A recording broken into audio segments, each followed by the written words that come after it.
What's going on, everybody? Happy Thursday. Happy 10-Bip Live. How we doing? How are you? How are things? My name is Perry. I'm the host of this, my Bourbon Podcast, and this is our Thursday night live stream. Last one before a week off. I'm going to be on vacation next week.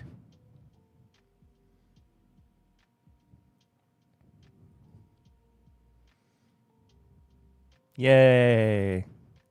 I need vacation. I need to take a vacation. I really do. I'm very tired.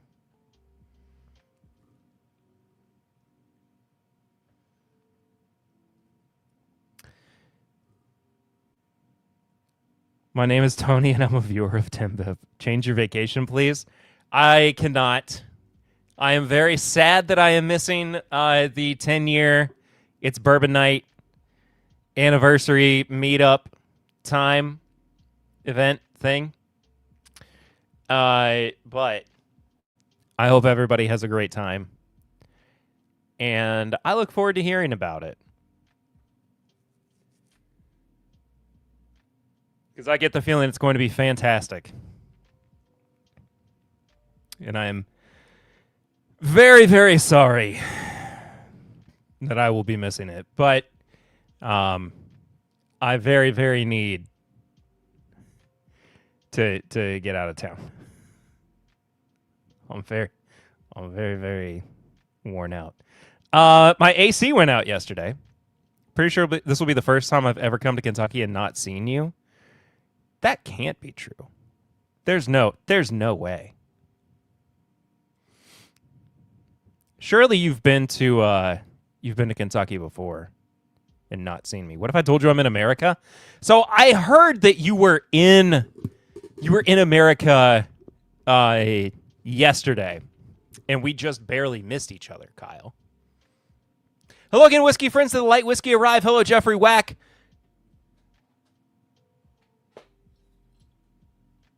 Yes, it did.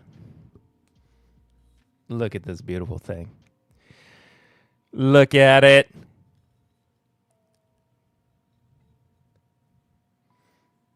And it's good. It's good. I've been sharing it around.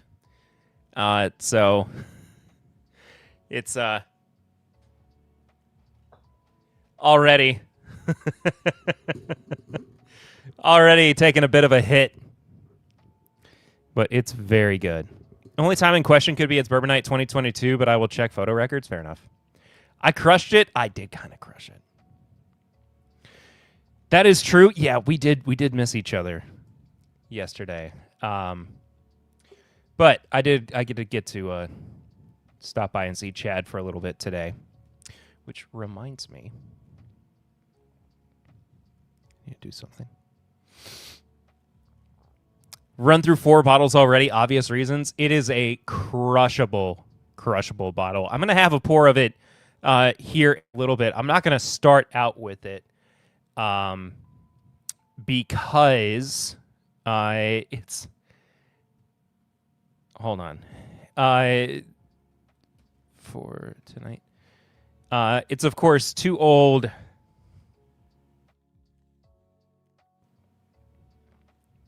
and too high proof for what I'm going to be drinking on in a little bit. But I am very excited to be talking about what I've got planned for tonight. We don't have as much news as normal. I'm also so here's something I want to talk to you all about as well. I'm considering scaling back on the TTB labels. Still 40 bottles left? There's a good chance I'm going to buy another one, Jeff. Like good chance. I think I'm going to not cover as many of the TTB labels during live streams as I have been. For a couple of reasons. The first one is You all can go and see them if you want to. You probably are already following Coming Whiskey. You're already following Jacob.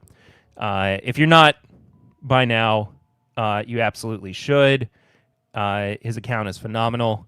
One of the best resources for what's coming up in the world of whiskey.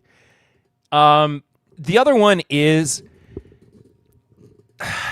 it hit me last week when I was going through them that sometimes I just don't have a lot to say about them, and I don't want to spend 15 minutes going like, there it is. There's the label. You look at it. I don't think that's good. I think that's pretty lazy content, to be honest with you. So what I've done is I've pulled up tonight. What is this? 1, 2, 3, 4, 5, 6, 7 labels that we'll talk about at the end of the news. I do have a few news stories that we will still touch on. I'm not going to abandon news. That's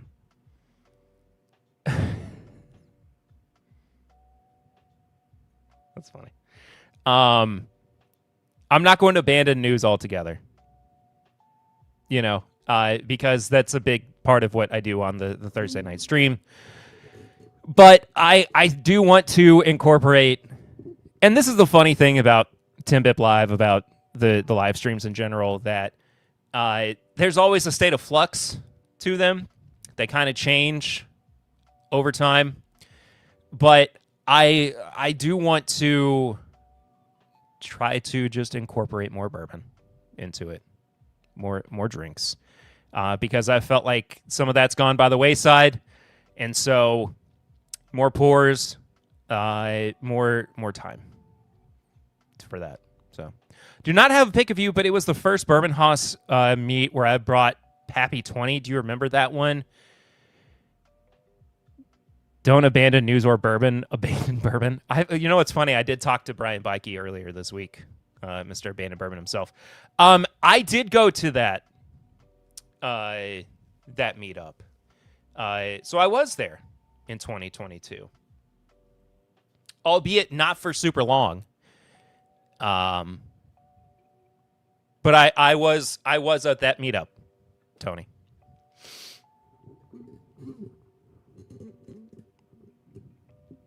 It wasn't a particularly yeah, or maybe I was there for longer than I thought I should have been. I don't remember. But anyway, yeah, I'm not going to abandon the news by any means, because there's still I've seen you every trip to Kentucky. Well, there you go. There's still plenty of stuff to talk about and to cover. But yeah, I just wanted to scale back on the TTB labels, because I didn't want to spend a bunch of time going like, okay, cool. And even still, I'm going like, I don't even know if I want to cover all of these, because some of them are just whatever, So trying to curate the best content possible for you, because I feel like that's what you deserve. You guys tune in to this live stream on Thursday nights when you could be tuning into other ones. So I want to make it the stream that you are the most excited for. That's what's most important to me. So more bourbon, less staring at a screen saying what's going on here. Still about the same amount of news. So that's what's happening moving forward. That's what I have for you. Also, as I always say, if you want to support the show while I'm live, you can do so by heading to the Stream Elements link that is pinned in your comments section or in your description below. We call them Snuffy Chats instead of Super Chats because they are in honor of Mr. Snuffleupagus back here, the patron saint of Timbip Live. I believe you believe. We all believe he is here. He needs to be fed. He's hungry. He's starved. And especially because I'm going to be gone next week, you got to make sure that he's stocked up and well fed while there's nobody on the screen, on the camera, while I'm gone. He's here. And if you use that Stream Elements link, your message will show up right here on the top left-hand side of your screen, just as Jeffrey Wack did last week when he covered my shipping cost for the light whiskey. That was so graciously... Well, I mean, he didn't send it to me. I bought it, but he did make me aware of the fact that it was available for purchase. And I did so. I did, in fact, purchase it because I was excited. And that's that. Let's have a pour of something. What I'm thinking about right now is what I did my episode on this week with Mr. My Daily Bourbon. I try my best to never miss a Thursday, even while refraining from my beloved bourbon. I had my biopsy yesterday, so now it's a waiting game for the doctor to put in words so I can understand. Nice. Hey, Bobby Ritter's here early. Just wanted to say howdy to everyone. Perry, can't wait to see you and the family tomorrow. Love to all. Can't wait to see you tomorrow either. We are, tomorrow's when we're headed down to our vacacione. That's not how you say that in Spanish. But hi, Papa Ritter. Everybody say hi, Papa Ritter. Mama Ritter's probably around too. It's crazy. I have a minute by minute breakdown of the whole procedure, but it's in doctor speak. Oof. I'm very sorry to hear that. I also wanted to... Oh, shoot. I didn't mean to close that. There we go. Also wanted to show you guys something cool. I meant to like that. Bum, bum, bum.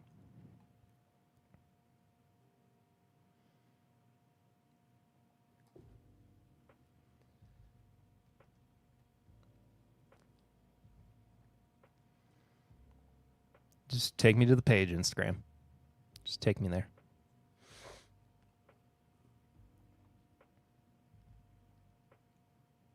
There we go.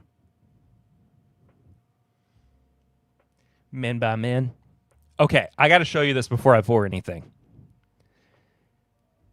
So the Burl is a local music venue in Lexington that I love and adore, and is currently celebrating their 10-year anniversary. And I have had the esteemed pleasure of playing on this stage quite a few times. It is one of our, I would say, mid-level stages, mid-level venues in Lexington. And as you can kind of see, there have been some fairly big-name artists that have been here. Tyler Childers, Wilco, Mitski, Billy Strings, Phoebe Bridgers, Drive-By Truckers. And for their 10th anniversary, they put out this poster, right? With, I don't know if it's all of the artists or a good chunk of the artists who have played there over the past 10 years, but I was looking, and you might have to, I think I can zoom in here. No, it's not going to let me. But little old Perry Ritter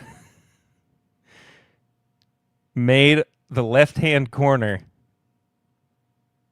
of the 10-year anniversary poster,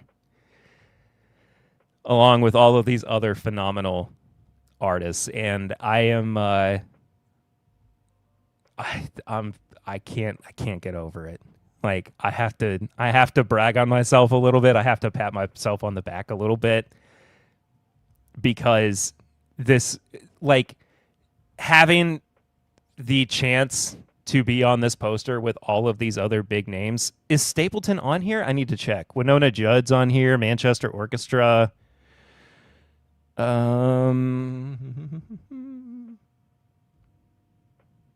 Yeah, Stapleton was already fairly big by the time that the borough was around. So he would have just missed. He would have just missed the opportunity to play here and not have it be just an absolute catastrophe of an audience, just with the size. But yeah, this is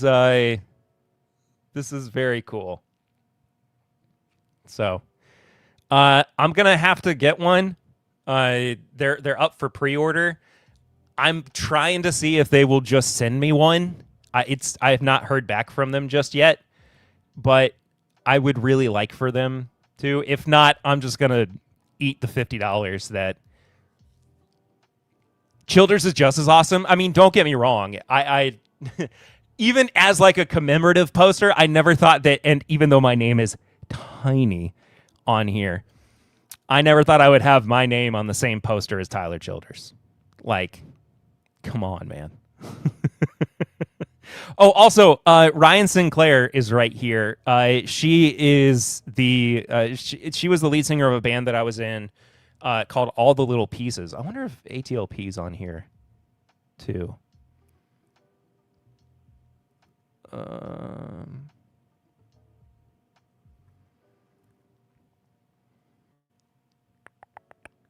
if they just used... Yeah, there they are. That's crazy. Of course they're on here. Why wouldn't they be?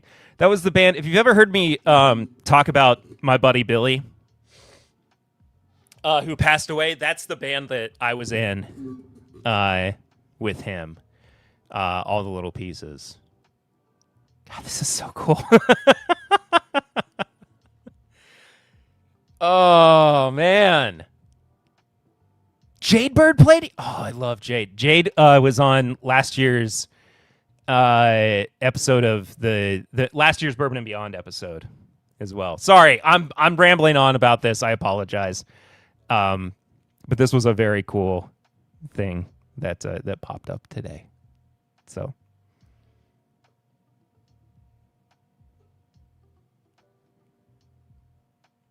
the Landers, Maggie Lander, my dear friend. And then on like the main shot too. Oh, I know I saw him on here earlier. Where is it? Oh, it got split off. I have to show you on the main one. Eric Bolander, he was my art teacher in high school. Anyway, I had to show that. I had to share that. Cuz it's brought me a lot of joy today. And I'm very excited to get a copy of that poster and have it framed. So, and then I said on my personal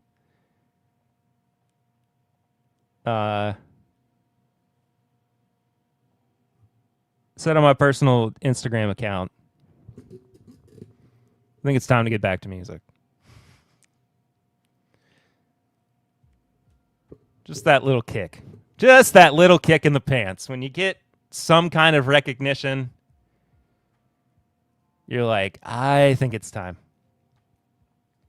I think it's time. So that's it. I've done enough yapping up front. Let's have a pour.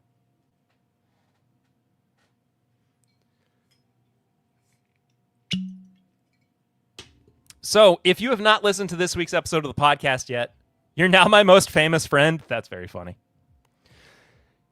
Chad, its Bourbon Night crew are way bigger than I am.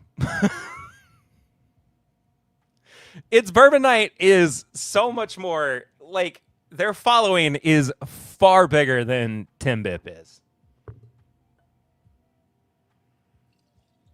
But thank you for the kind words there, Tony.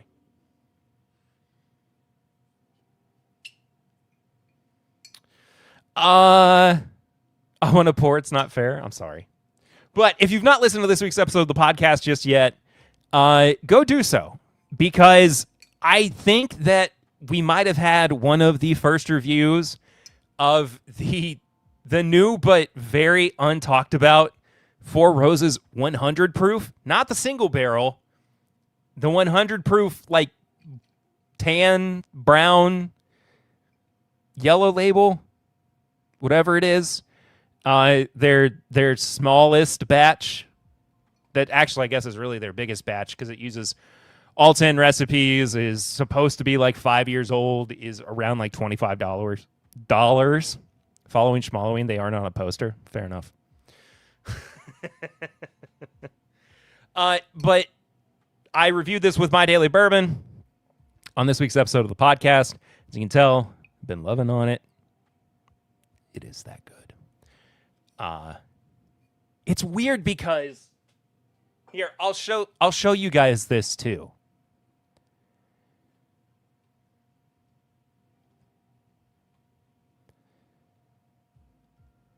Let me show you how crazy this is.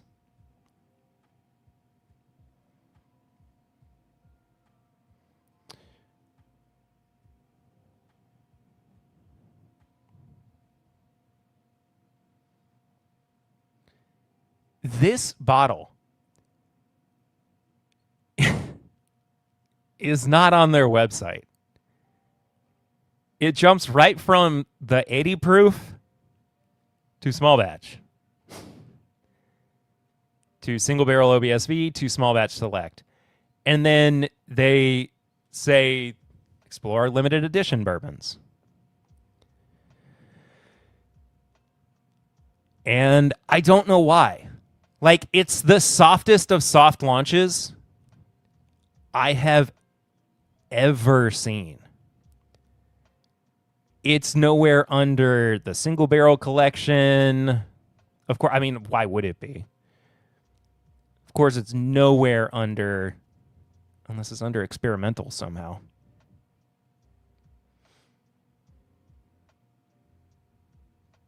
No. It's just nowhere online.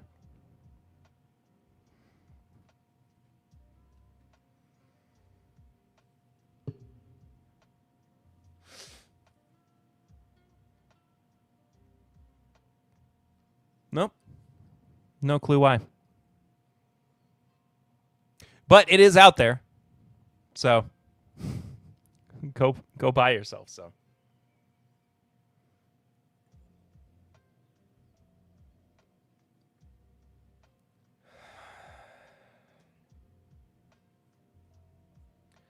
Honey, lemon, toasted caramel.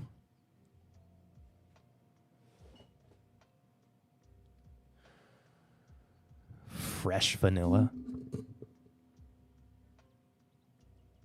Just a very good nose. Just a very, very good nose. Cheers. Once again, thank you everybody for being here tonight.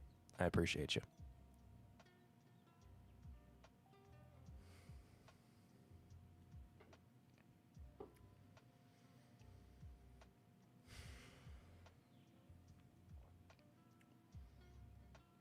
It has this quality of like, I don't know why this is as good as it is. Like, I kind of keep going towards this doesn't make sense. But then again, it's Four Roses. So what are you gonna do?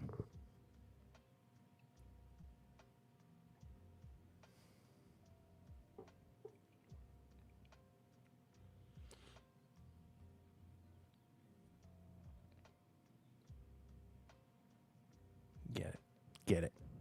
Get you some. You gots to.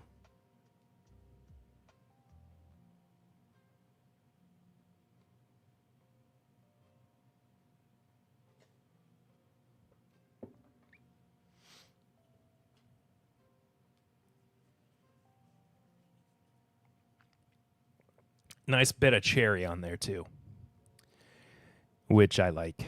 All right. Folks, we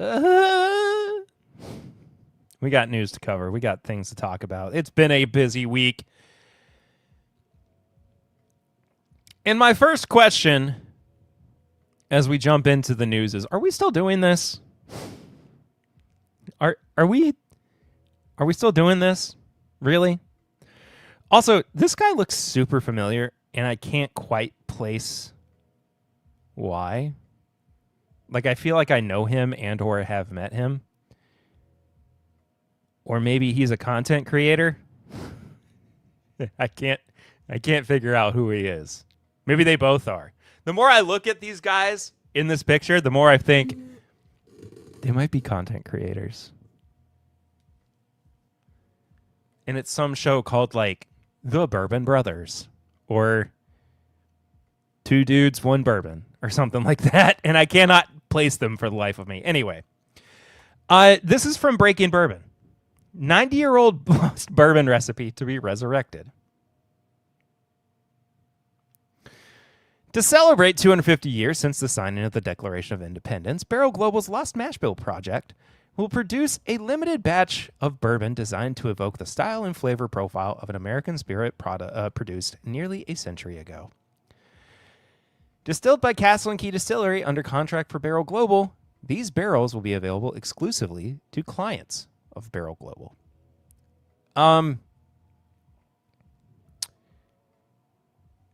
I have never heard.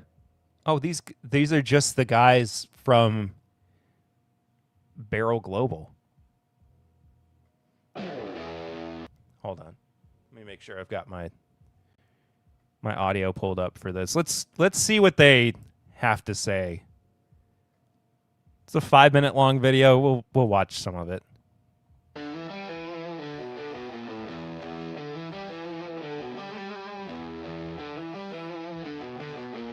Hey everybody, George here from Barrel Global, and I'm here with John Newton, who's the head of business development here at Castle and Key. Good to be here, George. I'm excited for today, and we've got Murray Harwich, the newest member of our team, who leads all our experiences and bottlings here in... Oh, Murray works at Castle and Key. That's why I recognize him. Hey, Joe the Sample Guy, what's up, buddy? How are you? Good to see you. Kentucky. So we're about to go on an awesome tour of the Castle and Key Distillery. You've bought a barrel. This will be really useful for you if you haven't bought a barrel yet as well. Okay, I don't really want... We don't need to talk about the distillery. I'm more curious about this mash bill. Out on top, forming what we call a distiller's cake. And it's going to fall down to the bottom.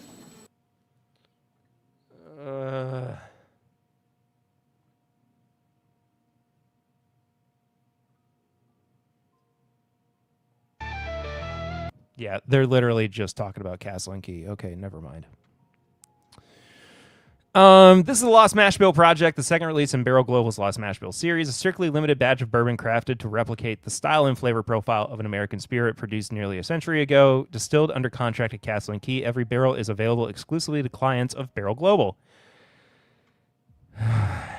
Okay. This recipe is for reference purposes only. Okay, dude. Great. The recipe was uncovered by Murray David Harwick III, a sixth-generation descendant of the family that founded the former Old Taylor Distillery in 1887. The historic site has since been restored and is now operated by Castle and Key. Discovered it while searching the archives of his family's estate. Yeah, the AI mash bill post is absolutely sent to me. Hello, Clifton, by the way. Hope you're well. Good to see you. There's a part of me where I'm like, I just don't know, man. Hi, just lurking. All good. Thank you for lurking.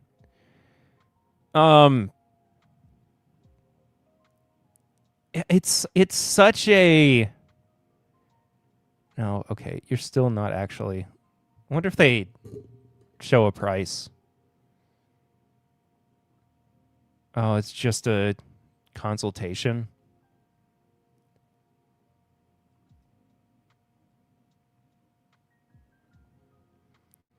Man, everything just keeps taking you right to the same landing page. That is Oh, $2,500 per barrel. Honestly, not terrible. But the mash bill is 70, 18, 12.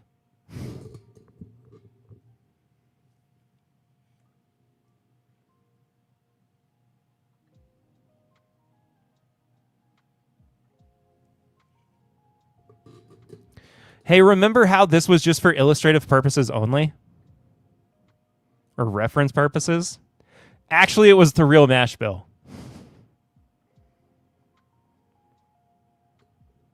Cool. So cool.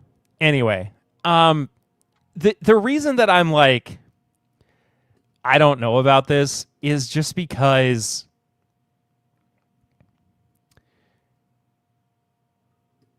isn't that insanely low? It is, considering what it is now. Like that is a price that is low considering how much barrels have been over the past couple of years. Black Maple D's. 2,500 divided by 150 is 1666 a bottle. Now, I understand. Also, hello, Shy Guy. Good to see you. Sorry, I did not mean to just gloss over your comment and not say hello to you. I mean, there's no way that they're going to sell it for $17 a bottle. Whoever winds up buying in on this, there's a 100% chance that these are going to be like $150 a bottle, $250 a bottle. Like, people are going to buy this barrel, and they're going to make money hand over fist. Like, I would be surprised if they didn't. Making smoked queso dip with loose sausage and black beans mixed in. So like ground sausage. Loose sausage is just a very strange way to describe ground sausage. Somebody's got the cyclospora and they've got loose sausage.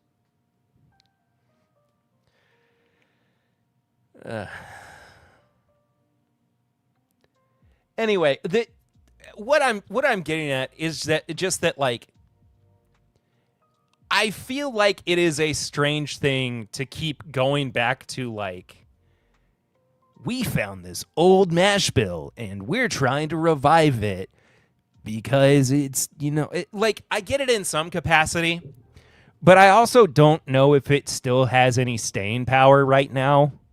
I think people are more interested in innovation to some degree, not to really, like, harp too much on the next big thing, but at the same time, like, I just don't know if anybody's really buying the whole, like,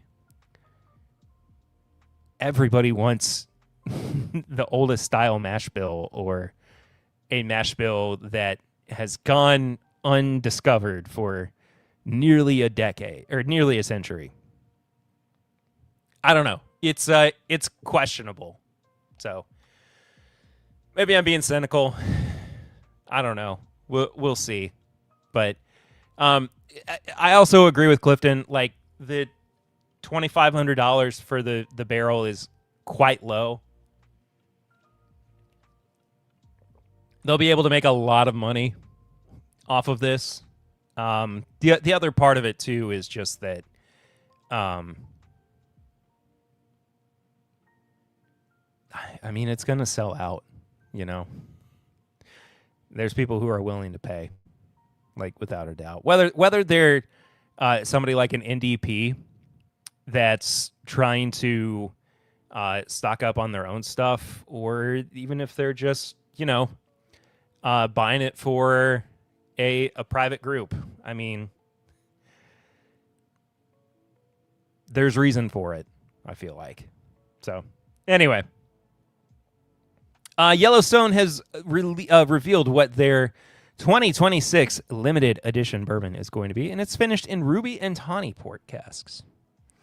7 and 14-year-old bourbons at 101 proof. They've been sticking with this 101 proof for the past 11 times that they've done this, as this is the 11th expression in its limited edition series. Inspired by the Grand Canyon of the Yellowstone National Park, this year's expression reflects the contrast between light and shadow that defines one of the park's most iconic landscapes. The opposing elements guided Beam to finish, and this is Stephen Beam, their master distiller, To finish the bourbon separately, in Ruby Port to evoke the brilliant flare of the canyon sunset, and Tawny Port to reflect the deep shadow of the valley floor before bringing them together into a single expression. Cool. $100 a bottle. The past couple of years have not been my favorite in this series of releases, but I'm willing to give it a try. I'm not the I am not the biggest fan of port finishing in general. I think it can leave a slightly odd note, kind of like a mothbally note on bourbons.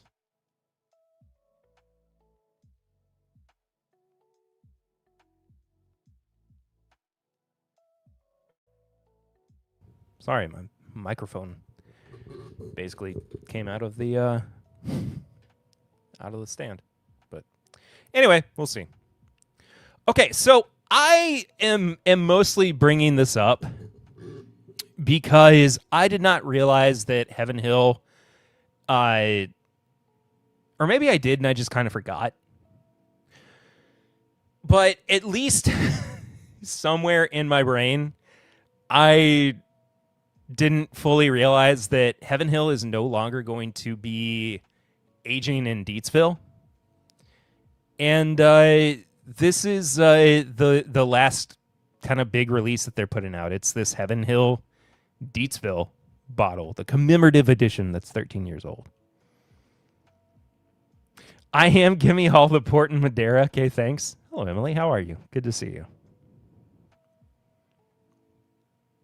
Of course, it's 78, 10, 12, 13 years old, 109 proof, and $200. The bottles can be purchased when taking the Deatsville Rickhouse tour, but they're also available online at multiple sites. I didn't necessarily want to go through Steve's tasting notes,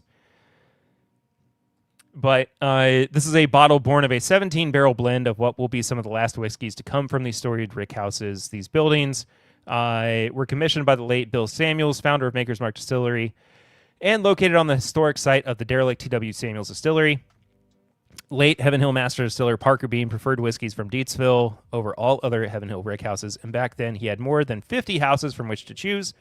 That a lot of barrel pickers swear by bourbons aged at Deatsville also establishes that location's creds, and look at it this way, Heaven Hill is conducting tours of these buildings in the run-up to shutting them down. That's how special they are. So, there you go. $200, kind of a good chunk, but still a commemorative bottle, one of the last. And I don't know. I'm kind of considering it. I do love Deatsville bottles, Deatsville barrels. I think they're nice. Speaking of Heaven Hill, they're as they're calling it, first of its kind bottled and bond double mash bourbon. Now, I'm going to contest them on this because this is not the first time that I have seen a double mash bottled and bond. Considering the fact that last year, Three Chord put out a double mash rye bottle and bond. Now, maybe there's just specifying that this is the first time that a double, that there have been two mash bills that have been blended into a bourbon for a bottle and bond. But I don't know. Three Chord could have a case on their hands. Who's to say? But Heaven Hill has unveiled Heaven Hill Bottled in Bond Double Mash, a 9-year-old expression that combines two distinct bourbon mash bills in a single release. The bourbon will roll out nationwide in limited quantities from August 2026 at a suggested retail price of $49.99. It's a first-of-its-kind release, they say. It uses 2/3 traditional bourbon mash bill with 1/3 wheated bourbon. Of course, 78, 10, 12 for their traditional, and the wheated is 68 corn, 20 wheat, and 12% malted barley.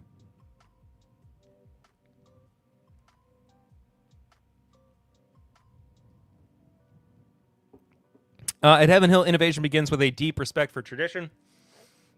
Double mash is a reflection of our understanding of both bourbon making and the bottle and bond standards that have defined quality American whiskey for more than a century.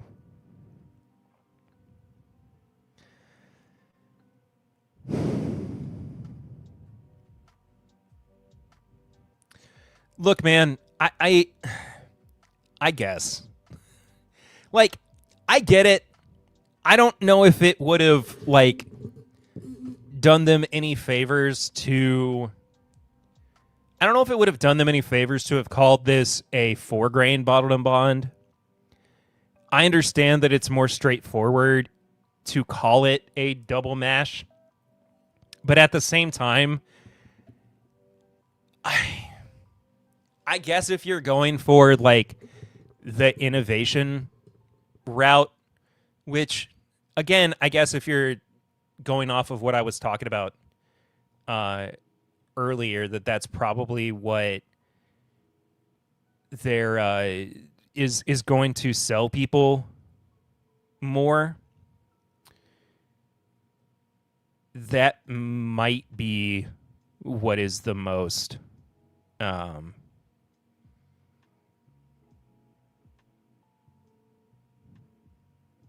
successful. Another cease and desist situation?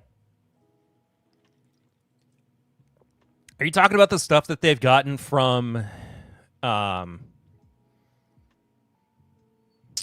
Churchill Downs? This is my bourbon butt stuff. Also, maybe already had too much today. Cheers. Hello, Ben. How are you?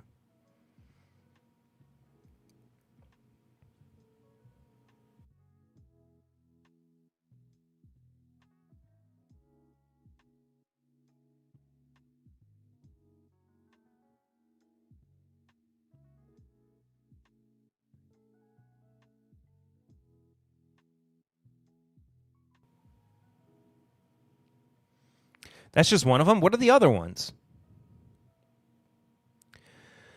I think I've missed some of the other ones. Pursuit, Spirits, Cease, and Desist.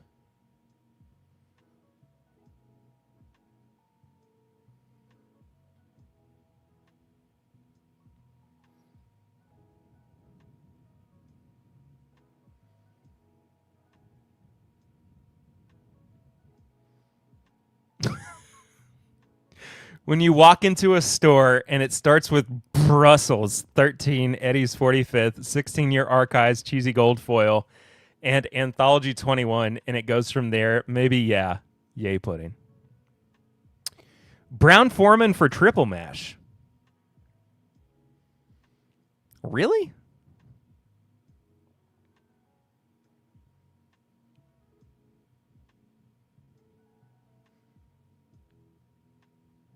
Really?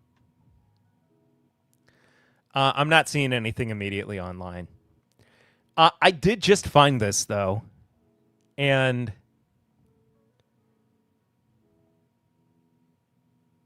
I should remember since I was sober. Nah, it's okay. It's okay. Whiskey Gypsy launches Tonewood in collaboration with Gibson Guitars. What happens when you finish whiskey with the same maple wood used to build Gibson guitars? Whiskey Gypsy's new Tonewood collaboration has the answer. Brown Foreman again for Double Oaked. Does Brown Foreman own the trademark on Double Oaked?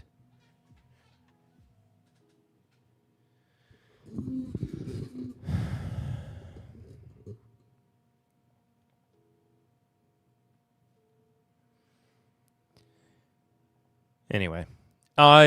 Whiskey Gypsy released Tonewood, a limited edition 2 expression collaboration with guitar maker Gibson, finished using using toasted maple Tonewood offcuts. The range launched on July 8th, 2026, alongside the debut of country artist Eric Church's.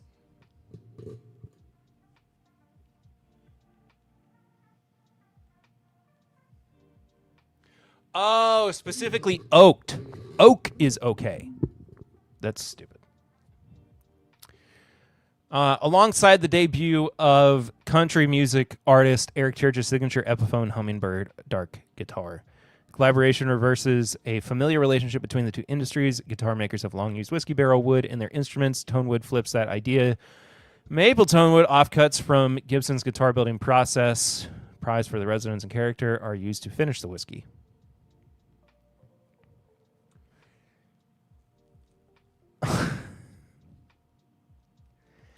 Tonewood Volume 1 is bottled at 109 proof. It draws on older stocks, including 20-year-old straight bourbon and 14-year-old whiskey from a bourbon mash bill. And then the Collective is bottled at 103 proof, and the brand's official notes... Volume 1 is an extremely limited direct-to-consumer release for $799.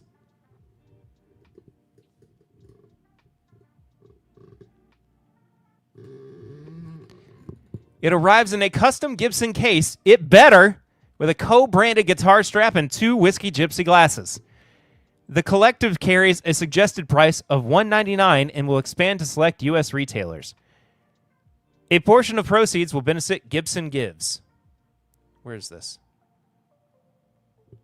Why did they link to... Yes, come on, man.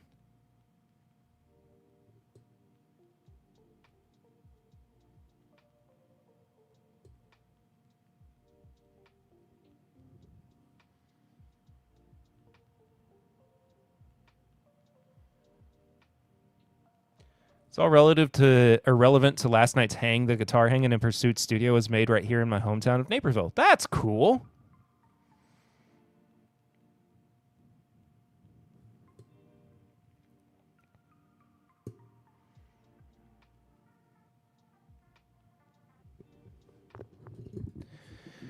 The Collective is a blend of mature American whiskey with 36% 14-year-old from a bourbon mash bill of 8488. And 64% 8-year-old straight bourbon 75-21-4.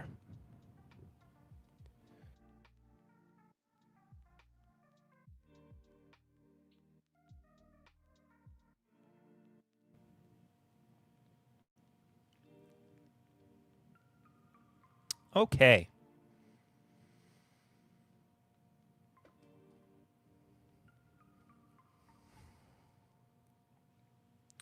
Okay, the presentation is kind of nice. But, you know, $800 worth of nice. Oof. I don't know, man. I don't know.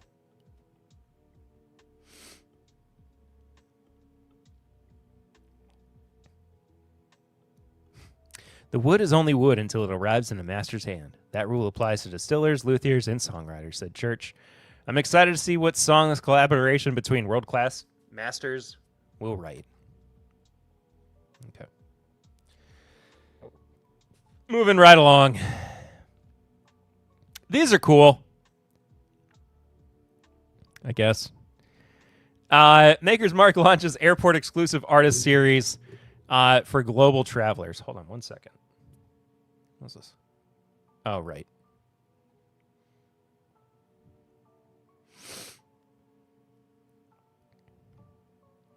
Makers is giving bourbon enthusiasts and frequent travelers I'm not going to get to see it on Saturday when Chad and Sarah take over Pursuit because I'll be on a plane back home. Oh, I'm sorry. A limited edition collection of custom bottles available exclusively through Global Travel Retail. The series features city-inspired label artwork created by acclaimed contemporary artist Alexandra Pakula. It will be available in select international airports beginning this summer. 11 major destinations, including New York, L.A., Paris, London, Dubai, Delhi, Mumbai, Singapore, Seoul, Sydney, and Melbourne.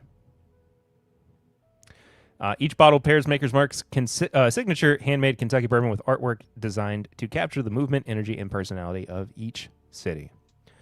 I mean, super cool. Don't get me wrong. I don't even have a counter to it. I just think they're awesome. Wow, that is a blurry picture for that city. I cannot even read what the city is on there. Here's New York, and this one's Melbourne. Okie doke. And, wow, the blurry. I think that's Alexandra. This is a better... Oh. Oh. Oh, I guess that was the Dubai bottle. Great. I like them. They're very cool. So, Torp living. Hello, Torp. How are you? Good to see you. So I went to see Kenny last night. Saw Ryan 2 months ago. They both know me by name now because who doesn't remember Old Bag of Donuts? Do they know you as Tony Bag of Donuts or just Tony?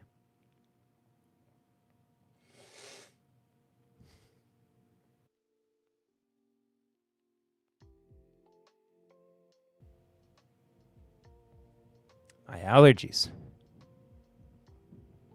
Are you allowed to say those two names together still? Tony Bag of Donuts? Ever since there's been a racism done against Italian Americans? Is that why? Look at this guy's winning smile. Look at him. Oh, Lawson Whiting. Poor guy. Stepping down as CEO of Brown Forman. Good question, Tony. Kenny said Tony last night. Oh, fair. Well, he's Kenny, or sorry, Lawson here's retiring from Brown Forman, so he's not going to have to use this winning smile to get himself a new job anytime soon. But he has worked for Brown Forman for almost 30 years. I bet it tastes like boring ass makers. Ben, are you watching on a Nokia? As long as we're still allowed to say bourbon.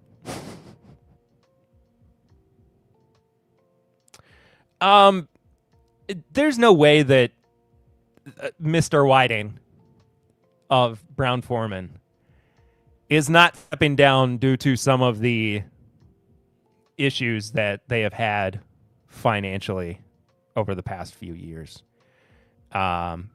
especially last year. But who am I to say? Who am I to say?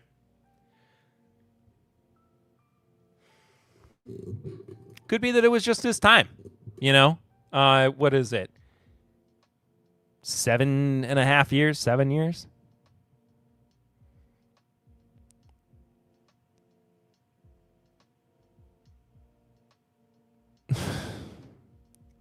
I'm not reading that. I'm not reading that sentence.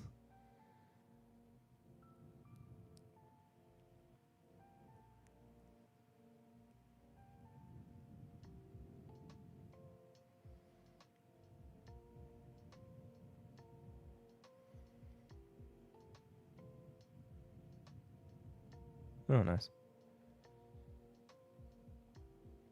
I don't mind makers. There are worse bourbons out there, for sure. Anyway, by Mr. Whiting. And also, by Defon Weaver, who has officially been fired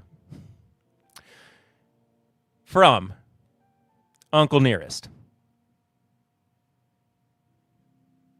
She is no longer the CEO of Uncle Nearest, folks.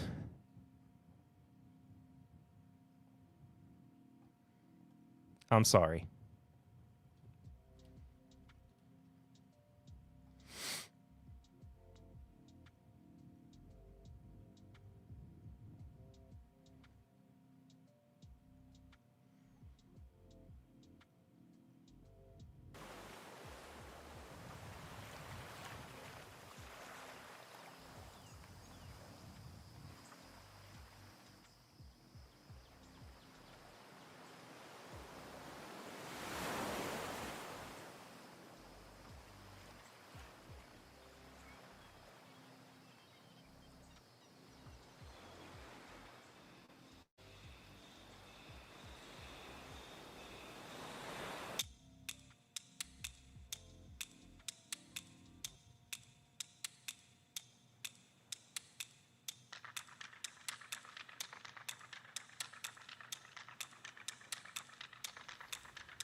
The long and arduous battle of control over the Uncle Nearest distillery has finally been settled. Well, kind of. And the receiver for said distillery has determined that Fawn Weaver must leave. That's right, folks. Ousted once and for all, Fawn Weaver, one of the co-founders, has been relinquished of her position.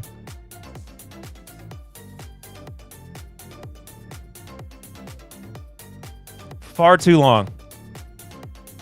Far too long.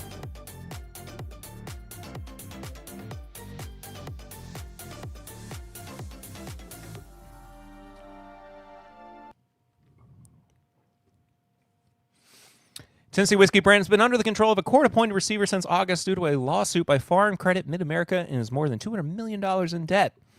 The receiver running Uncle Nearest signed a non-binding letter of intent to sell substantially all assets of Uncle Nearest, its real estate holdings firm, and Nearest Green Distillery to an African-American-owned investment firm. The filing states a federal judge would have to approve the sale first. Have you never seen the Crab Rave before? Crab Rave is one of my favorites. It's chef's kiss. According to federal records filed July 10th, the receiver fired Weaver and her husband, Keith Weaver, a co-founder of Uncle Nearest. Their termination was backdated to June 1st, according to the filing. While the decision was not made lightly, it has resulted in significantly less confusion among employees and vendors and has made business operation significantly smoother. The filing said what's happened to Uncle Nearest and what's to come. In the 19-page court filing, the attorney for the receiver noted all tasks they'd accomplished and what they've yet to do. It was an exceedingly challenging quarter, court records said. Excessive litigation and, to a lesser extent, recent government investigations have consumed time and resources of the receivership team this quarter, court records said. Moreover, the receiver has had to navigate a significant shift in the company's distributor network amidst a contentious receivership action and against the backdrop of a plummeting worldwide spirits market. Now, let's take a pause here. Let's talk about something.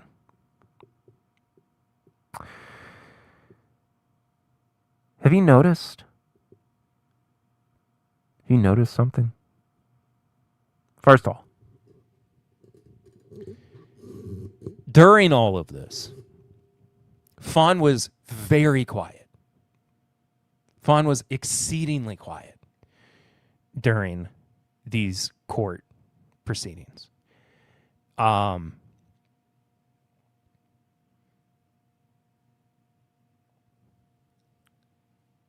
least towards the end of her tenure with Uncle Nearest. So I think she finally realized that there was nothing else she could say or do. Her time had come. They had gotten her goat. There was no court of public opinion that was going to save her from the inevitable end of being removed from controlling operations.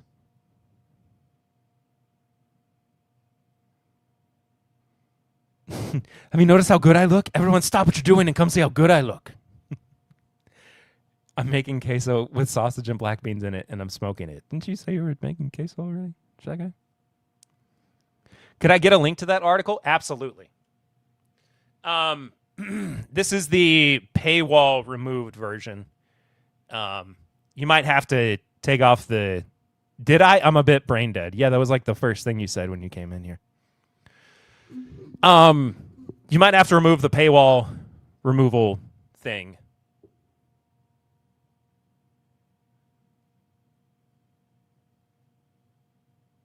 When you go to the link. Oh, I love you too.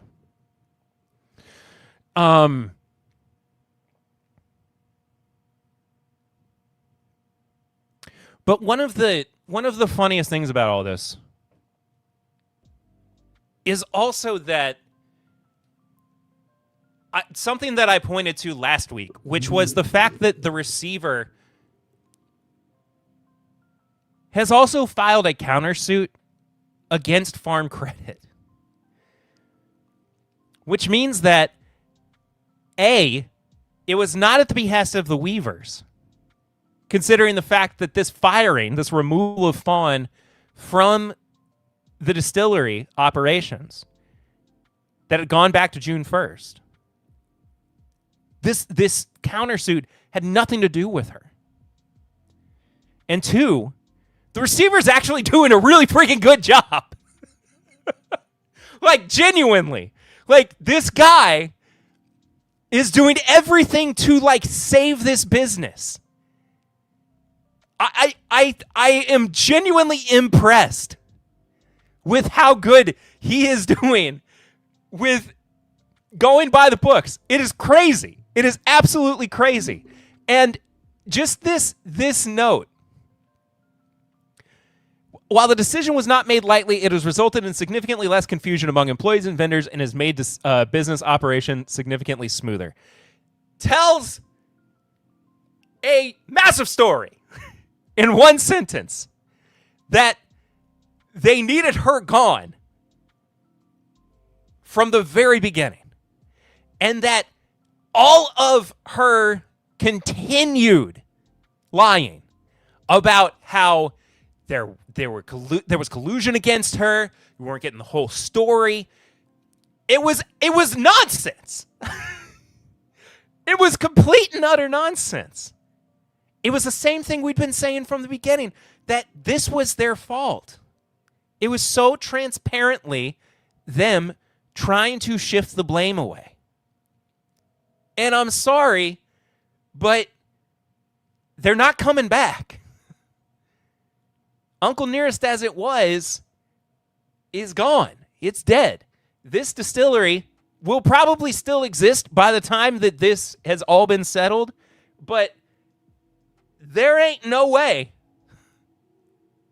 that it's going to exist in the same capacity that it was. It's over. It's done.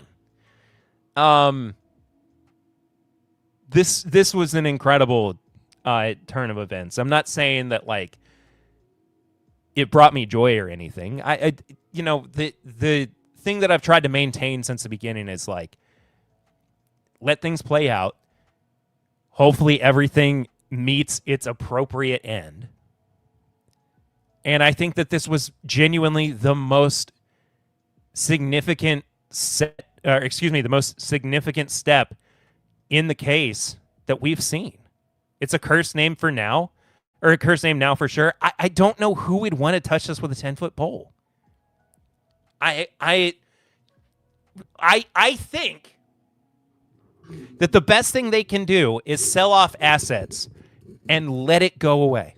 Just let it go away. Let it fade off into the sunset. Let them never think about this brand again. And in another 100 years, somebody will try to revive it. And hopefully they'll have a better head on their shoulders. I think it's a cursed name for people paying attention, but for most people, they don't know or care. I agree, but the people who are paying attention are the ones that, and I'm sorry, I don't mean to, I don't mean to diminish value or anything, but the people who are paying attention are the ones that that matter in this case. They are the court of public opinion, right? They are the people who were voting with their wallet. I think that's what matters at the end of the day. And by and large, again, her transparent lack of honesty is what sank this. And I just don't think there's no way that you can come back from this. Whether or not they have a new owner and they make the absurdly otherworldly decision to bring the Weavers back, I don't think that that's reasonable in any capacity. But it does sound like, according to the court filings that we've seen, that they are trying to actually bring the distillery back under Black-owned leadership, which, cool. I mean, if they want to take another shot at it, good. I don't think there's any guarantee that it's going to work, but who knows what that product's going to look like. We'll see. But at the end of the day, as it stands, this was a net benefit for Uncle Nearest. Very pro on the Black-owned leadership, but make it good, please. 100%.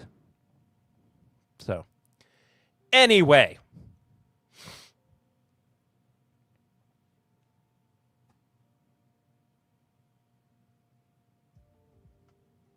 Did I cover this last week? Did I talk about this label last week? I cannot remember. Oh, I need to pour something. You know what? We're on the Four Roses train. Let's just have a 100 proof single barrel.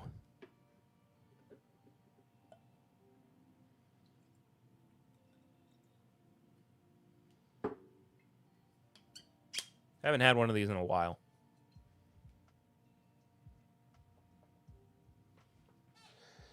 Anyway.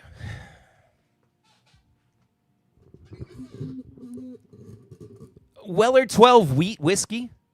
Kentucky straight wheat whiskey in a liter bottle. It's also 90 proof. I think this is interesting. I don't understand the purpose of it. I think it's very intriguing. It's definitely one of those that like hit me out of left field. And I'm excited to see what they're doing with it. But you know, it I don't think it's a dilution of the Weller 12 brand. And I also don't think that it's going to like thoroughly confuse people or anything. Especially considering the fact that it's in a 12-year bottle. It looks like it's going to be printed right on the bottle. Or excuse me, it's a 1 liter bottle and it's going to be printed right on the bottle. So we'll see. But I don't know. We've got yet another addition to the Four Roses single barrel collection. This time it's the OESV. Still 100 proof, of course. But yeah, excited for this one. The V's have always been one of my favorites. So,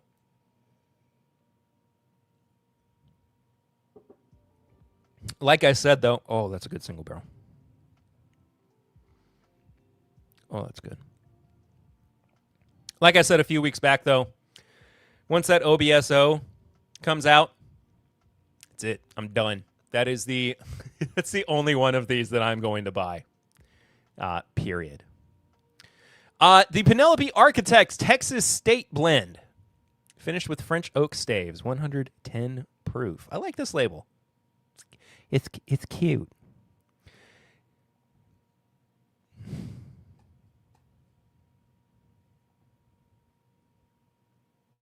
Shot guy, what are we doing? What are we doing? What are we doing? What's going on?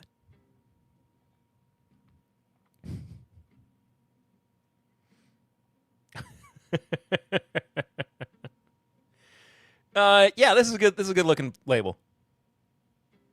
It's fun. Very Tejas. We got the next Penelope Estate Collection bottle. Omega. Straight bourbon whiskey finished in French oak barrels, 126.4 proof. It's distilled in Indiana, and it's a blend of 2 different mashes. Original 2025 release was distilled in Bardstown from a single mash bill. This 2026 Omega is distilled in Indiana, and it's a blend of 2 different mashes. Interesting. I never tried the Omega from last year, so curiouser and curiouser.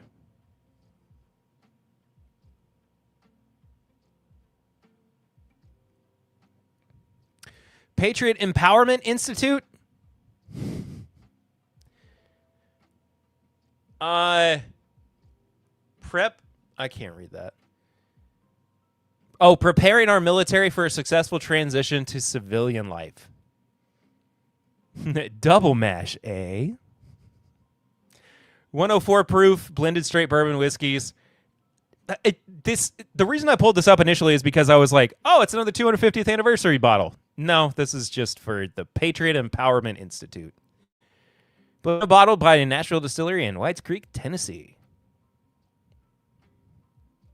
There you go. And then last but not least, Old Dominic R&D Lab Series, the Honey Cask, Batch 5. Straight bourbon whiskey, finished in Honey Casks, 101 proof. Still in these 375 bottles. I think these are all supposed to be like distillery-only releases, if I'm not mistaken. But cool. I like these. I think the labels look really nice. So good stuff, yeah. That's all the news that's fit to print, folks. Like I said, those are that's the way that we're going to be doing the news and the TTB labels from now on, so that it's a little bit more condensed, and we spend some more time talking about the news itself. But did you like it? What do you think? More honey. I like honey. And it's straight bourbon finished in Honey casks. Who knows? Who knows what that's actually going to look like, though? You know what I mean?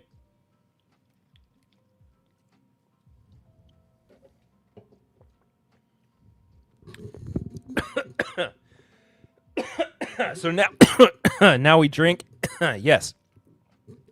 Now we drink. I'm going to spend a little bit of time with this Four Roses single barrel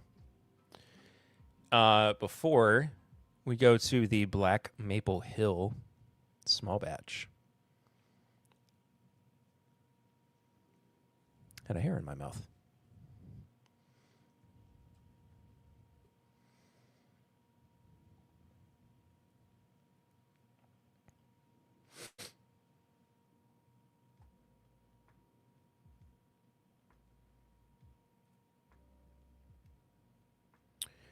Ba-ba-ba-ba-ba. Give me 1 second. Sorry.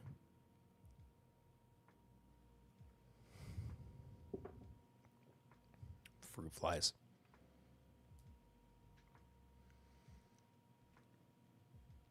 Yeah. All right. Let's go ahead and open this bottle. Talk about it as much as we can. Malort's for everyone. Doctor said Malort couldn't possibly be bad for me. I'm sure that's exactly what he said. So here it is, folks. The return of the coveted Black Maple Hill. This time around, it has been bottled and blended. Blended and bottled. By our friends at Rare Character.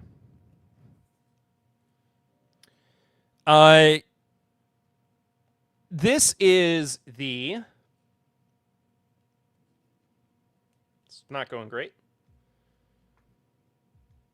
My nails are too short. There we go. This is the non-age stated release. So, black foil, red label. Woo!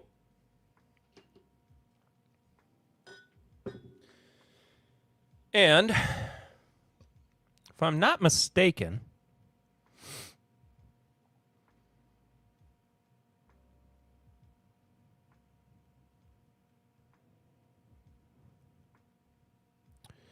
it should be right around $100, if not a little bit less. Yeah, Sealbox has it for 80. It's currently out of stock. The premium small batch. Who made that? Well, I can tell you who bottled and blended it. Yeah, $80 on Bourbon Outfitters. I can tell you that it was blended and bottled by Mr. My Daily Bourbon, Chad Watson. But unfortunately, the components cannot be divulged. It is non-age stated, of course. But from their website, Black Maple Hill is back, reintroduced by Rare Character with a renewed focus on quality, authenticity, and a return to its Kentucky roots. Long regarded as one of the most intriguing names in American whiskey, Black Maple Hill built its reputation on exceptional sourced barrels and a distinct profile that stood apart. This next chapter brings the brand back to the place that defined it with a clear intention to reconnect with what made it matter in the first place. Black Maple Hill remained a distinctive and influential name in bourbon history. Now, there are multiple versions of it out there. As I said, this is the non-age stated version, or the premium small batch, as they are calling it. And there is also the 16-year-old bourbon. And so we are just doing the 95 tonight.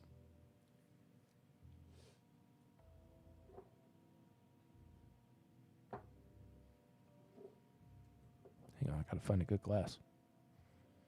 That works.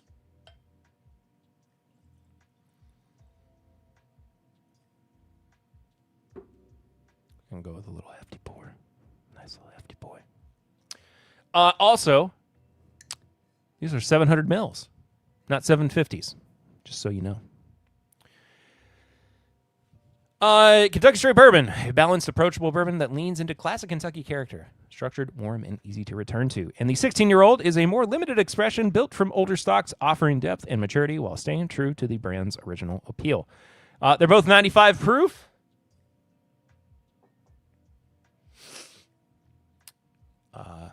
And available at all fine retail establishments. I mean, not all. You know, don't go to Target.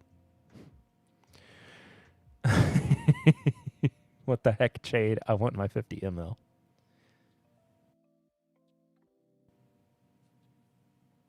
That would be very funny if they just had like an airplane bottle of Black Maple Hill.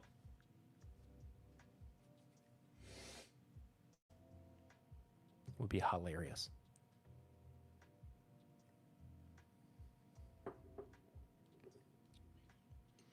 It's got a nice little. Hold on, let me hit my zoom. Nice little embossed foil on top too.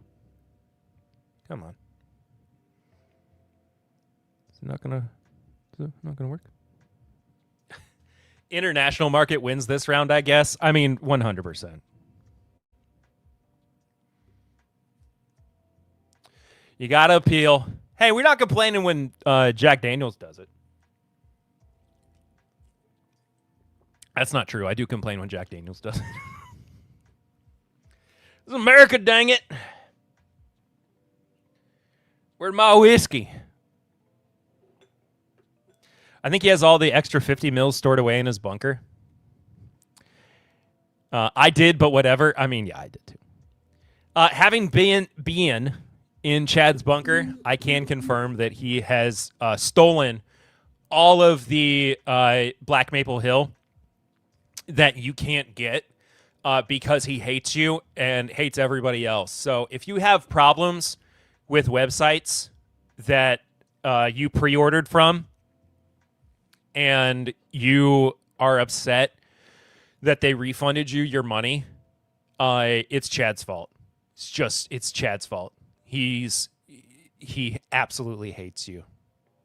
Every single one. If you're watching this solely for information on Black Maple Hill, there's a grand conspiracy, and it goes almost all the way to the top.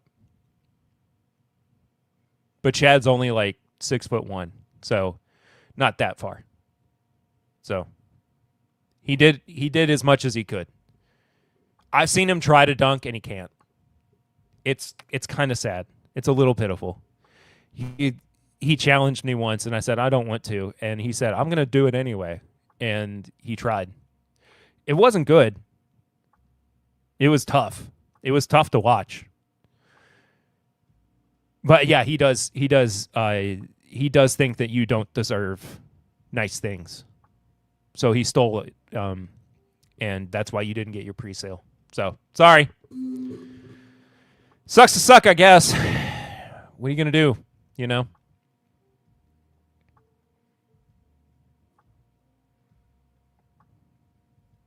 This should be a new segment. I don't even know what I would call it. It's called Lying About My Friends. We're going to call it the blame game.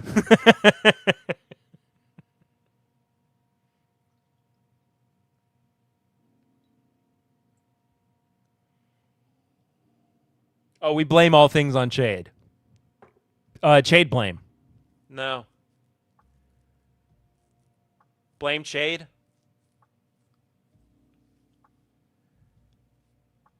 My daily blame game is actually pretty funny.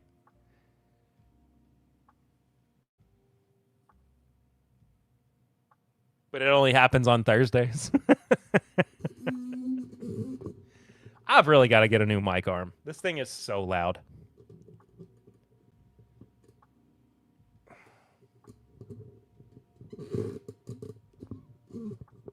I fixed it a little bit.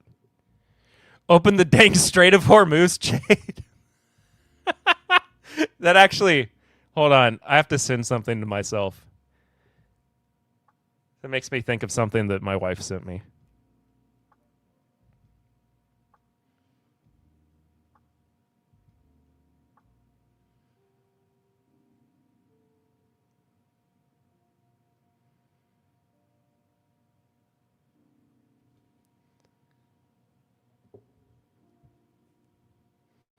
Independent Joe, what's going on, man? How are you? Good to see you.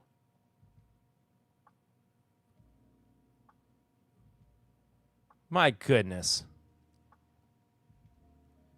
What a lovely surprise. I'm literally just gonna. Where is it? Here it is.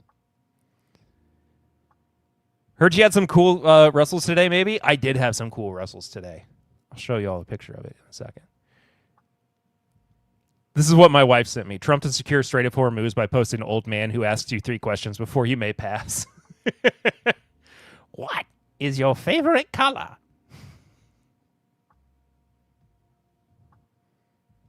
Anyway, it made me laugh a lot.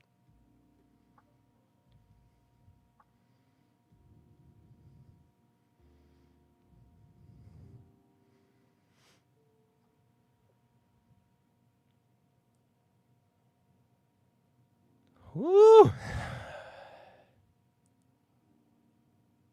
Troll toll vibes, yeah. You gotta pay the troll toll if you want to get the boys hole. Frank, it sounds like you're saying boys hole. It's boys soul.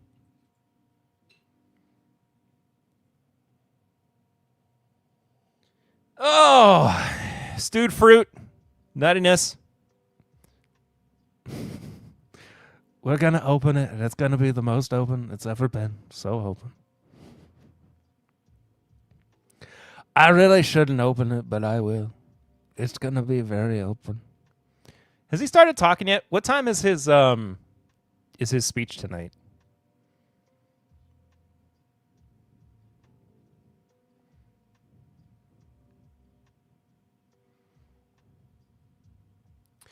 By the way, Kyle was asking about what are you doing?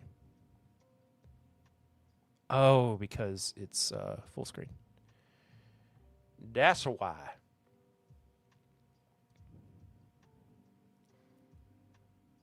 IDK, I'm not a hat guy. Anyway, I did have a pretty cool Russells today. It was Eddie's 45th anniversary. And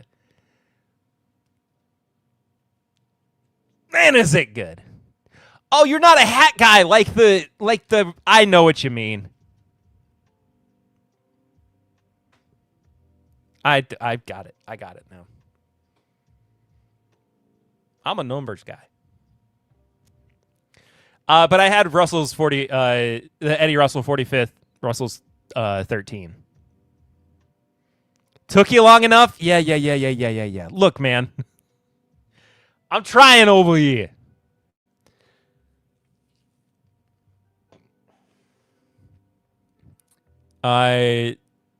Turkey is on a heater. I think that this is just as good as the gold foil. I will be very honest with you. I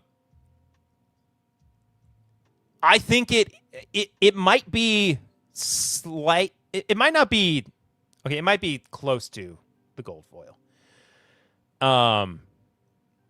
But it's pretty spectacular. I'm not gonna lie. That's a hot take, but I love it. I don't think the gold foil is perfect. I think it has some issues, but I think it's really good though. Anyway.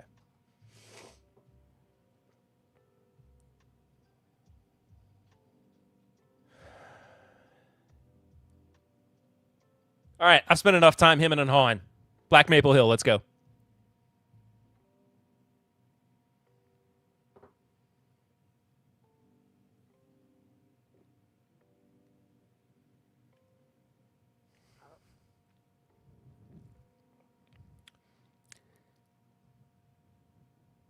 I haven't even picked up my gold foil yet. What am I doing with my life? Well, I'll tell you what. You gotta do that sometime. Now, as I took a sip of my my Black Maple Hill. What year Black Maple Hill is that? 2026. This is the brand new 2026 edition of Black Maple Hill. The re-release, the revival. Oh, I think it is also a top tier, the Gold Foil's top tier release from the year. It's one of my favorites.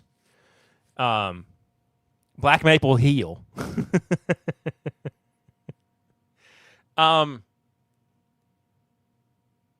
But yeah, this was the revival from Rare Character. But just as I took a sip, somebody, they haven't turned their camera on. I don't know why.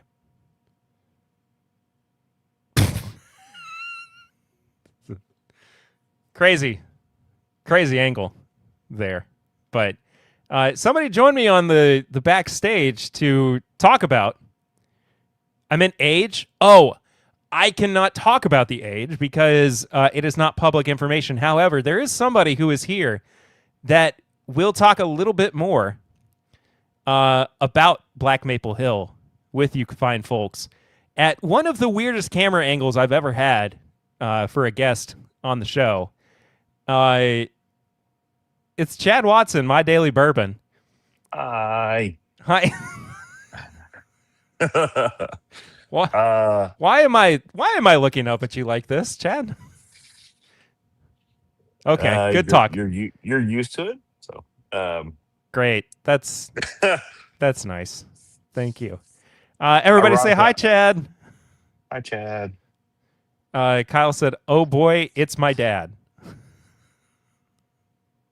So yeah, this is a non-age stated release, so we are not labeling it as such. It is a standard shelf item. Sorry, I'm making dinner and an old fashioned right now.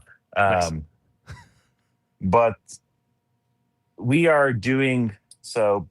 Back in the day when KBD put out this red label, non-age stated premium small batch, so we're calling it premium small batch. It's not non-age stated; it's PSB. We are doing the exact same source they use at KBD, and we are doing 2, 3, 4+ years on average for that product, 95 proof. and everyday drinker. So we hope this is something that you buy for, depending on the market, 50, $60 and enjoy. So Now it is listed on Sealbox for 80. Do you find that to be 80. yes? Do you find that to be appropriate for what this product is? I don't. So there's SRP is suggested retail pricing. So they can do as they please, and I cannot stop them. So And Joe is right. There are a few releases for the year, non-age stated 11 and 16. yes, so there's non-age stated 11 year, 16 year, and then there was so far one 14-year single barrel, and those are all LTOs. So basically, anything not the red label is an LTO, and we will continue to do LTOs. But my air fryer is going off. We will continue to do LTOs, but also we will try to make sure we have as much shelf stable product as possible. And we have been churning and burning, baby, on the premium small batch. So put Yeah. my elemental elixir back in the fridge there. Not an ad. If you'd like to buy some, whiskeyambition.com. Okay. Well, Stirring my old fashioned now. Anyway, yes. No. Quit. Yes. Google. Stop. Kyle said Andy found it for $75 too, so that's where it's at market wise for now, at least. I think that's probably going to calm down a little bit. I think so. I think the excitement relaxes. More than likely. I think once people realize everyone wants their dollar, everyone wants their share, their dividends or their percentages on pricing. But as it calms down, I'm trying to cram all this in here because I only have a few minutes. But as it calms down, come on, Evie. Hey, come on, let's go. My dog, go outside. Go. I think you'll see prices drop, and definitely we'll see them dip below, $75, $80, especially when it's a $55, $60 SRP. So,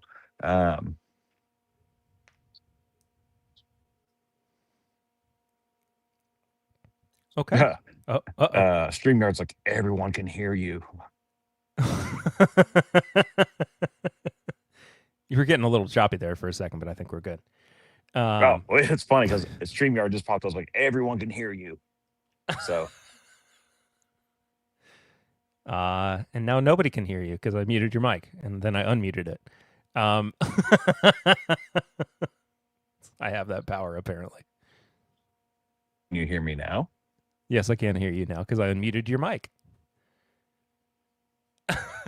But yeah, I mean, I don't know what Perry thinks. I literally just made old fashioned with Black Maple Hill, and it is spectacular. So I think it's fantastic. I am really impressed with how drinkable it is. It especially that is not the way that was meant to come out, but no, that's fine. Knowing the components of what are in here, but it is a very approachable whiskey. I think that people are going to be surprised. Yeah, Black Maple Hill. It's drinkable. Yeah. Black Maple Hill. Whiskey. Yay. For your mouth. Yeah, Black Maple Hill. It goes in the gullet. Yeah. It sells people itself. are going to be surprised at how available this is. And almost how familiar it is in some capacity too. There is a lot about it that I find to be just right up my alley. And I think that's the thing is like I said, we got the exact same source that it was. Now we're not advertising this. We're like what no one outside of this live stream is going to hear this or see this or understand it, but we're not advertising any of this. But we got the exact same source. That car just ran a fucking stop sign. But after almost being in a wreck today, it's funny. We got the exact same source it was when it was KBD, and we took that age and we pushed it up. So we have a minimum set. So it's non-age stated, but it's always going to be an average of. And at this point, it's all the same age. So I mean, we're bottling a ton. Perry, you've been there. Kyle in the chat. Kyle, you've seen it. And I mean, we're doing 15, 1750, 2,000 bottles a day of this stuff. And I mean, it's all I'm doing right now is making this product. So, especially at the age that it is, I think people are going to be,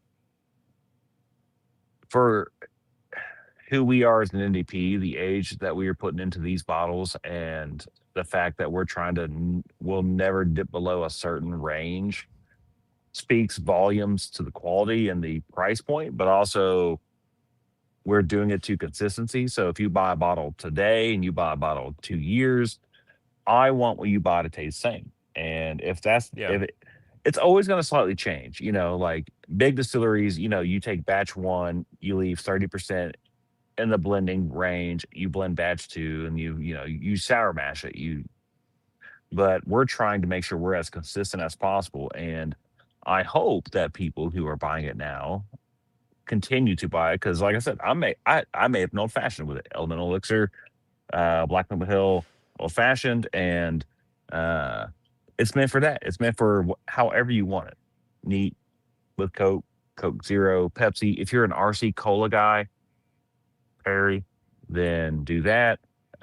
Or if you're an old fashioned guy like me, do that. Kyle said, nope, haven't seen a thing, in case Pablo's here.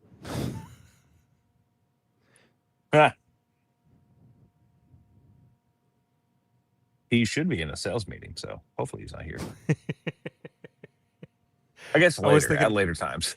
So yeah, I was thinking about chopping this up and putting it out as just like a little interview with you for the about Black Maple Hill. So yeah, that's fine.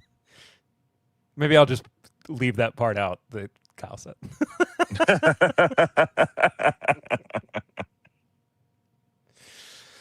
I was about to say something. No, I lost it. I don't know. Oh, but talk about the more premium editions of it as well. Yeah. So we have the 11-year premium small batch, the 16-year. That's what we launched with. So 16-year was around or less than 1,000 bottles. The or 16-year was around or less than 1,000 bottles. The 11-year is around about like 3,000 ish bottles. I forget off the top of my head. But so those are age stated, higher dollar, higher price point. I spent like 8 months blending the 16-year. So just to make it like a nice, fun product that is a kiss and homage to the vintage stuff of yesteryear. Same thing with the 11-year. The 11-year, that was about a 4-month process of blending. So when I say time frame, it's like proofing down slowly over time, blending over time, adding the barrels over time, and layering and basically seriously just I'm not dumping the barrels that day and bottling it. We're spending time on this because we wanted to drink the value, we wanted to be better than the value, and also it's the first hoorah, right? So I mean, like we wanted to crush. We want you to, if you buy this bottle, now some people, I'm sure it's not for everybody. Nothing is for everybody, and that's fine. But we want you to if you buy a bottle, you're like, oh my God, and you love it. It's great. We want you to have a great experience, from bottle 1 to bottle 2, or from 16-year to 11-year to premium small batch. And we're working hard and trying hard, and it's a lot of time. That's where all my time's going. We've literally halted and paused a little bit of RCLR just because we won't put too much out right now at the same time, but we're trying Yeah. to make sure that Black Maple Hill hits and that we're not rushing it. So we're not, and it's great for Pete and Pablo because they're not wanting me to rush something so I can spend time and care with everything. So premium small batch, it's pretty consistent and I can nail that and I've got it down to a science. But we've got some more fun age stated products coming out. Like there's something that's going to come out around September that it's Kentucky only, and the age on the label is a year and a half younger than what goes in the bottle. So there's more fun stuff coming with Black Maple. Nice. Yeah. Tony said, talk about the Strait of Hormuz and whatever else we can blame Chad for. I'm a white guy from Kentucky, so sure, I'll take it. All right. I'll accept it. Yeah, I mean, Yeah. hey, if someone's paying me to travel down my road, I'll take it.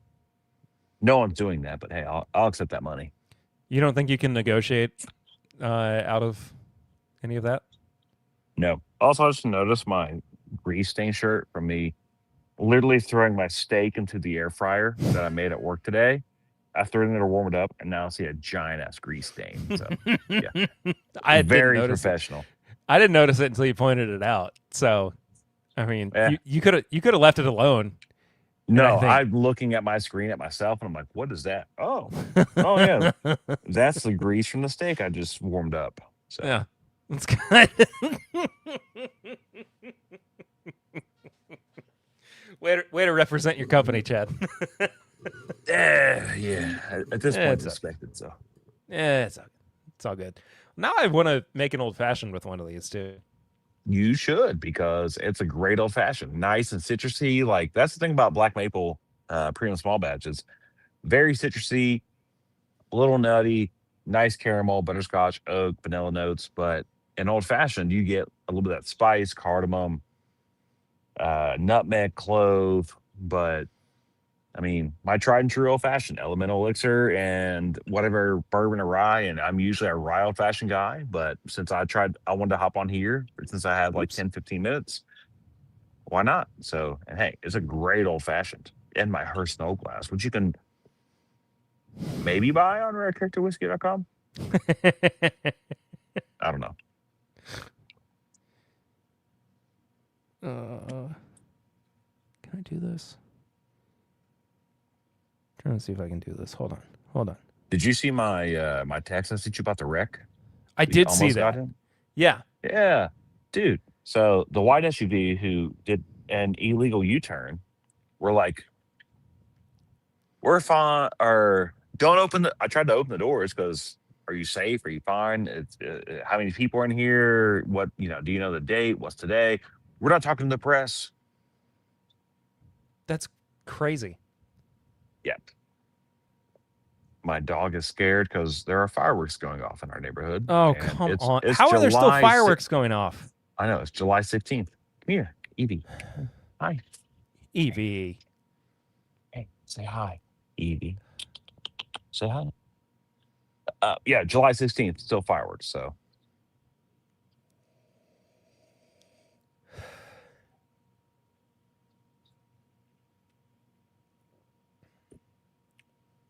I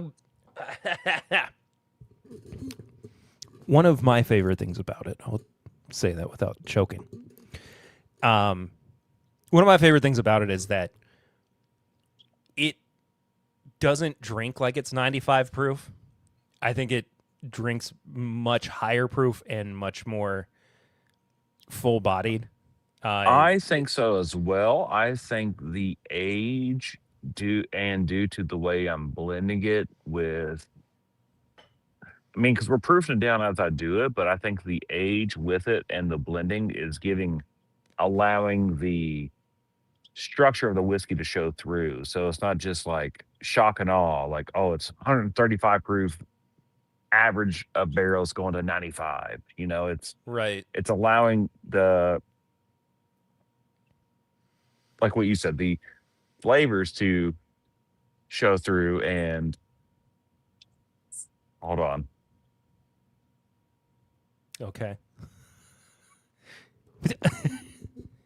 He's not talking to the dog anymore, folks. He's talking to his girlfriend.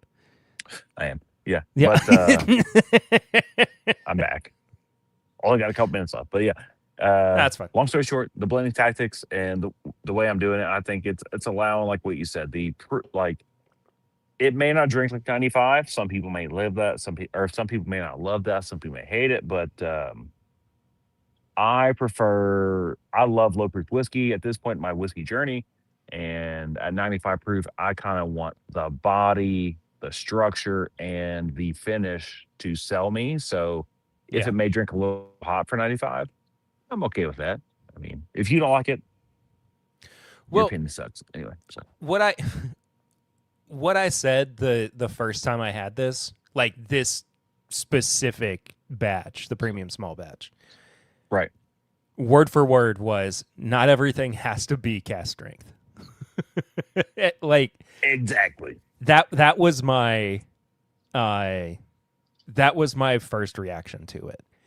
And yeah, I mean, we talked about like, should we do the OG 95? Should we do cask strength? Should we do 100 proof? Should we do 101? And it's like, no, let's keep it original. Let's do 95 proof and let's make the best whiskey we can for $60 at 95 proof. Yeah, I think that Rare Character in general already has enough. Not enough necessarily, but you all have we have a lot of cask strength offerings. Yeah, exactly. 95% are cask strength. There's no problem with putting out something at 95 proof, and I mean it functions so incredibly well. I mean it's going to be a very diverse product. You know, I think people are going to. Yeah, and I hope people do, and I hope they understand it and realize, like, you know, I mean, we've done test batches in the beginning. And we let people try it for marketing, just get feedback. Like, well, it's not my favorite bourbon ever. Or, I wouldn't pay $1,000 for it because if you get a '90s bottle, it goes for about $1,000. Like, no, we're not asking for $1,000. We're asking, would you like this as a daily drinker, cocktail, neat, rocks, share it with friends, family, and they're like, yeah, okay, well. That's not $1,000 bottle. You're not going to pay $1,000 for a non-age-rated bourbon and do that. So, but that's what we want. Like, we want the fuck, you're doing a cookout, reunion or a birthday, or hey, it's we're guys hanging out having old fashions tonight, playing video games or whatever. This is the bourbon you're pouring, and we want that because it's not too expensive, but you can pour it neat. You can pour, mix it, whatever, and I think it nails that. Like, I'm probably, when I go back in there to eat my reheated up air fried steak and chicken leg, probably gonna pour it with some Coke Zero and have that with dinner. So. Call it a night. Yeah. M said 95 to 100 is a solid underrated range. I completely agree. I do too. Kyle said, I'm saying one of the best ryes this year is Michter's 10 rye, low proof, big bodied banger, 100%. And I think, I feel like we're past that curve of like hazmat, high proof, double digit age. And I think now people are wanting, like, I'm in that, my journey now, my whiskey journey now is 110, like 115 max, 110 below, I'm enjoying these softer, like, dude. When's the last time you had a bottle of Elijah Craig 94, like off the shelf? Probably a couple of years at this point. I opened a bottle the other night that I got probably in like 2022, 23. Yeah. And dude, just hits 94 proof, caramel oak vanilla, little nuttiness. Mix it with some Coke. It's like, dude, this is a great, like, super sweet cola, like cherry cola, whiskey and Coke. So that'll be a fun comparison with the Black Maple Hill, since they're basically right at that same proof point. I think that'll 94 be 95. A good side by side. Independent Joe, I have 2 Black Maple Hill small batches from 4 years ago still on my shelf. Paid $90 without coupons. Is that the Oregon stuff or? I don't know. So yeah, we brought it back. That's our thing, is we are bringing it back from no Oregon bourbon, nothing with Oregon. It's all Kentucky, always going to be Kentucky, and nothing against the Oregon stuff. But we're taking it back to where it started. So Were the Oregon bottles the like squatty ones? yeah. Okay. Weird. It's weird that was ever a thing. CVI, they sold it to them. So Kyle, I just want really good whiskey at an approachable proof point. I agree. Yeah, and I think too, like talking about like your whiskey journey, your bourbon journey, and like coming back around to like low proof point or lower proof point stuff. It's such a like. I think I think it's such a like common thing for so much of us, and I think it's especially common when you consider the way that so many of us drank during the pandemic. Well, yeah, you and I had this conversation like 2 years ago, and you were saying like, you said like, brother, I'm happy with things around like 110. Like you were saying like rare breed is like your top of the line, and you're on this like, you're like you said your crazy days, like crazy pours, like benchmark foolproof, and you were trying to find things sub that. Yeah. Completely fair. Like, and that's where I'm at. Like, we all hit at different strides, and to Kyle's point, we have a thing called Prologue coming out, and Prologue going to be our sister product to Hearst Knowles. So Hearst Knowles are 101 proof rye whiskey. It's an everyday shelfer. We marketed it for cocktails, and I think a lot of people got turned off because they're like, oh, it's cocktail whiskey only. No, it's a great 55, 60 bottle of rye whiskey at 101 proof. It says 7 years on the label. Everything's like 8 to 9 years in the bottle. And we did that because we want to produce a better product than what we are advertising, under promise, over deliver. Prologue's going to be the same way. Whenever we start launching it, it's going to be a low proof bourbon. Same thing. Cocktails, whiskey cokes, neat rocks, however you want it. Like, it's Thursday at almost 9 o'clock. It's 89 degrees outside, and it's hot as fuck. But I'm not pouring 140 proof whiskey. I want 95 to like 100 proof whiskey. So yeah, I gotta get back in the mindset though of lower proof stuff, because sometimes I get spoiled with high proof stuff sometimes.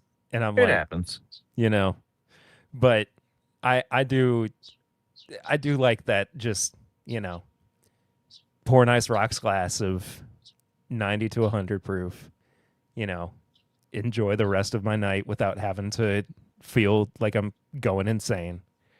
And, I think it's an advocacy thing of like, you should also take care of yourself too, and not need to. Yeah, you don't need to drink 120, 130, 140 proof every night or every day or every pour. Or if you drink once a week, you don't need to drink hazmat. You don't have to drink. It's okay if you drink things that are, I hate to say it, like flavorful and soft and this, but it's okay to have things that are like traditional. And I think that's what we are like, the pandemic caused us to lose that, like traditional. And I love that. Like, Woodinville's been great. Like just a random distillery. Woodinville's been great about doing like age set releases at like 100 proof, 90 proof or 100 proof. Doing like 8, 9, 10-year-old, bourbon and rye at that proof range is great, because we forget that. We think, oh, well, we want their stuff at this price point or proof point. And not always. Like, sometimes it's best, like, yes, they get more volume, they get more money, but sometimes it's best to just have lower proof things. Yeah. If you buy a bottle I said this on the episode of IBN, if you buy a hazmat bottle at 140 or 150, and you're like, I'm gonna proof it down myself and make the best. No, you're not. You're not gonna do it. I can't tell you how many fucking hazmat bottles I paid for, or how many bottles I have at home. Like, I want to proof it down. And I don't do it. I don't drink them because I don't want to do it. And Yeah. it's fine. But don't lie to yourself and don't make that a selling point to I've yourself. said Like, it so it's many hazmat. times, man. So I've said it so many times where I'm like, yeah, if I want to, or if you want to, you can buy higher proof, and then you can just add water to it if it's going to make you feel better. And then it's like, we just buy high proof stuff, and we wind up drinking more of it because, yeah, but no easier one to does drink that. a lot. Yeah, we say that, but yeah, no one does that. Like, I mean, I've purchased bottles from like Elijah Craig. I've got a couple picks that are like 138, 139. I'm like, they're not great, but when the people who picked them, like, oh yeah, add a few drops of water to every glass. I'm like, yeah, I didn't buy I'm that not bottle doing to that. do Yeah. that. I bought it because you picked it, and I like what you picked. But okay, Yeah. if that's the case, then I'll probably never drink this because I don't want to. We as bourbon people just want to, or whiskey people just want to open a bottle, pour it, and enjoy it. So we can lie to ourselves, tell ourselves we're going to proof it down. Unless you're doing the cocktail or with Coke or a soda, no. Like, I mean, I'll be honest, this Black Maple Hill and old fashioned, great. I think it fucks, but I've had people who tell me it tastes hot. I'm like, not 95 proof is hot. I don't know what to tell you, but we're not going below there. So Big Vic, what's up, buddy? Look what I got. ooh, Bulls on three. It's so good, man. It was good. Jamie, It's so blackberry, grape. Yeah, that was the note you kept coming back to was Jamie. It's a really right. good bottle. But I got to run, so that's wanna fine bounce? because we're gonna hop off of here in just a second too. But I'll let you go, and then Yes, I'll say goodbye to everybody. But thank you, Chad, for stopping in for a little bit. Thank you, Perry, for having me, and thank you everyone else for having me. So hopefully, if you got any questions about Black Maple Hill or anything Rare Character, hit me up at chad@rarecharacterwhiskey.com. That's my email address. And if you have any questions about anything else, hit up Perry at Anyway, there he goes. That was great. Thanks so much, Chad, for being on here. Appreciate you, buddy. We'll see you in a couple weeks. Thank you all so much as always. I love you lots. I'll be back in a couple weeks because, like I said, I am off next week for vacation. But that does it. See you real soon. Love you much. Be good to yourself. Be good to others. Stay swifty. Wow, that sucked. Stay good. Just be good. Okay? Do good things. Be good to others. Thanks for watching. Love you. Toodles.